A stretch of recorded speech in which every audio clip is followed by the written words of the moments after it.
তারপর বাড়িতে বসে একা একা একটা বিরিয়ানি উৎসব করে ফেললাম। রেড চার্ট এবং দোকানের নাম অ্যাড্রেসের সঙ্গে দেয়া রইল, দেখে নেবেন একটু পজ করে। অনেক দোকানের মতো কাগজের বাক্সের বদলে এরা কন্টেনার ব্যবহার করে বিরিয়ানি দেওয়ার জন্য।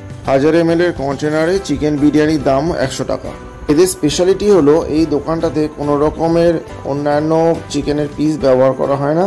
এদের যা পিস আছে সমস্তই লেগ পিস। যারা লেগ পিস পছন্দ করেন তাদের এটা স্বর্গরাজ্য বলতে পারে। কন্টেনারটা খুলতেই তবে একটা তেলের গন্ধ এলো, যদিও এতে আমি দোষ দেবো না, কারণ আমি নিজেই বলেছিলাম তলা থেকে দিতে। 100 টাকার বিরিয়ানিতে আমি কখনোই একটা ঘিয়ের গন্ধ বা বিশাল কিছু এক্সপেক্ট করতে পারি না, কিন্তু ঠিক আছে, তা আমি তলা থেকে যেহেতু খেতে পছন্দ করি তাই ওটাই বলেছিলাম। বিরিয়ানিতে লেগ পিসটা বেশ সুন্দর সাইজের এবং বড় সাইজের, এরকম নয় যে পোলিওওয়ালা লেগ পিস।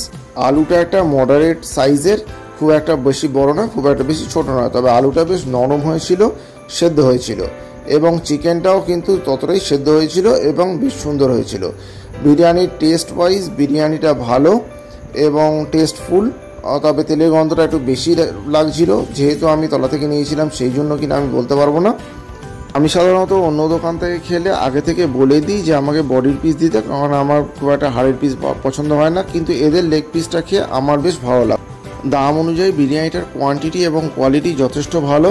আমি খেতে থাকি, দেখা হচ্ছে পরের ভিডিওতে অন্য কোনো খাবার নিয়ে।